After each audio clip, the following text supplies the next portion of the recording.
Hi you guys, Jay Griggs, Sienna Property, and we are on day 3 of Sienna Top Tips for Christmas 2020, and we're looking at what makes a good deal.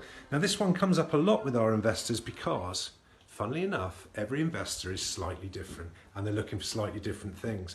And after putting advertising properties to people, I realised what I thought was a good deal for some other people wasn't, and it depends on your strategy.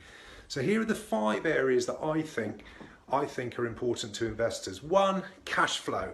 Lots of people will look about what they can get out from a property on a monthly basis, from the rents that come in minus the expenses that go out.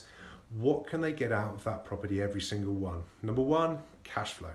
Number 2, if you want to compare the amount that you're getting out every single month against the amount that you've put into a property, you're looking at return on investment, or as I've learned, return on capital employed.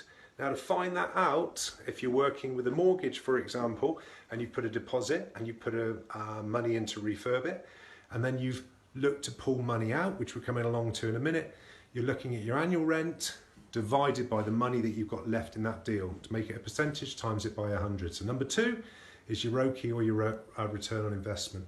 Number 3, some people inherit money, they want to buy for cash.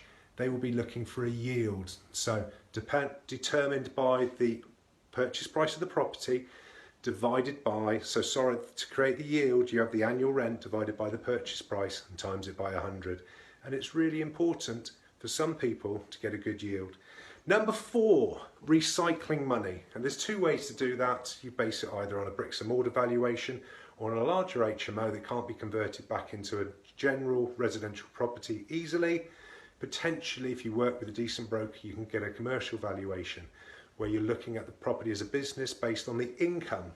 So to be able to pull your own money out, you either add value to it and work on a bricks and mortar, add value to the property, and then you take your money out again, or you need to work on a commercial valuation. Then finally, some people buy in areas where they don't mind that the rental yields are low, but the capital appreciation is high because they're looking at developing long-term wealth. Now they're the 5 areas that I believe investors look for a good deal. Hope that helps. See you tomorrow for the day 4 of Christmas.